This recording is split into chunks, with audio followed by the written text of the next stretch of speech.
नमस्कार दोस्तों।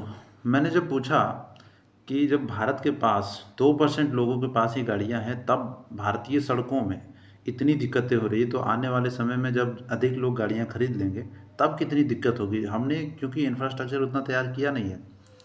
तो रिस्पांस में ये जवाब कुछ इस प्रकार से है कि ये गंभीर समस्या तो हो सकती है, रिसर्च का मानना है। ट्रैफिक जाम और ग्रिडलॉक। अभी भारत में लगभग 1,000 लोगों पर 22 या 30 कारें हैं, यानी कि 2 से 3%। जबकि अमेरिका में यह संख्या 800, यानी कि सीधे सोचिए 800% की बात आ जाती है इसमें,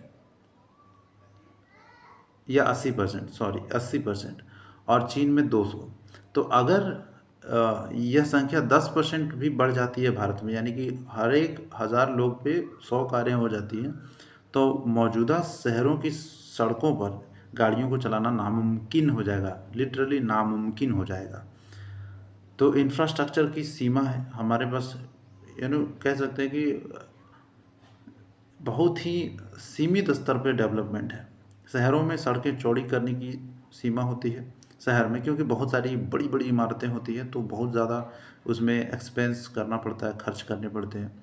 तो आज शहरों में या और भी कई जगहों पर वर्टिकल डेवलपमेंट पर ध्यान दिया जा रहा है, जहाँ पे चौड़ी करने के बजाय उस लेन को ही जैसे कि होता है ना कि नीचे मेट्रो, ऊपर सड़क, फिर उसके ऊपर भी सड़क, तो इस तरह की डेवलपमेंट प्रोजेक्ट्स को अपनाया जा रहा है ताकि तोड़ना भी ना पड़े और एक ही लेन पे बहुत सारी सड़कें 2 लेन का प्लान हो जाए। जैसे कि अभी हम बनाते हैं 6 लेन, इस सड़क को हॉरिजॉन्टली चौड़ा कर देते हैं। हमने कहा नहीं, वर्टिकली ही और ऊपर उठाते जाओ।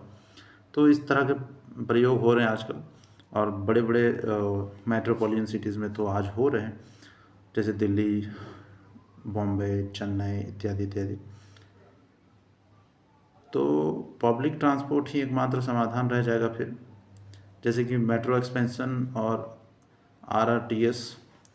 कहने का मतलब है कि लोगों को पब्लिक ट्रांसपोर्ट में लाया जाएगा, जिसमें हमें क्या, जैसे दिल्ली में ऑड इवन पॉलिसी आई थी, उसी प्रकार से कुछ कि भाई तुम्हें बस में ही सफ़र करना पड़ेगा या फिर ट्रेन या बुलेट ट्रेन में। आई मीन बुलेट ट्रेन तो भारत के लिए एक सपना है आज भी। तो प्रदूषण और पार्किंग की समस्या, और गाड़ियां बढ़ने से प्रदूषण और पार्किंग की भी समस्या बढ़ेगी। ऐसा नहीं कि हमारे पास जगह नहीं है, बात यह है कि इंफ्रास्ट्रक्चर तैयार नहीं की गई, और इसके लिए जिम्मेदार कौन है ये मैं नहीं जानता हूँ। ये शायद हर व्यक्ति को सोचने की ज़रूरत है कि कौन जिम्मेदार है। स्मार्ट सिटी और तकनीक, तो